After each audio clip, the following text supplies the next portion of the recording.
Let me remind you how we can close apps in macOS 15. By default, you will head to this top left corner when you can see this red button, the little red circle. If you click on that, the apps is kind of closed, you may say. It's the case in Windows, but it's a bit different for Apple system. So as you can see here at the bottom, Affinity Designer 2 that I just used, it's still active. How can I tell?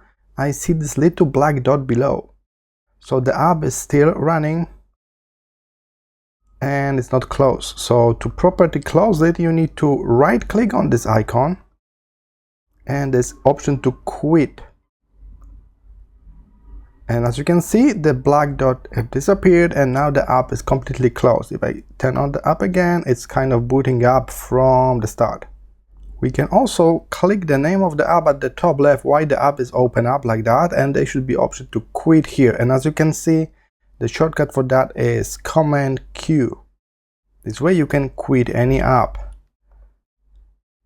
In addition, you can always head to this little Apple logo at the top left, and then if you hit Force Quit, you will see all apps that are currently running on your system, and you can force quit them from here. Even though they kind of freeze or they crash, you cannot close them, but they are on this list. I can force quit them.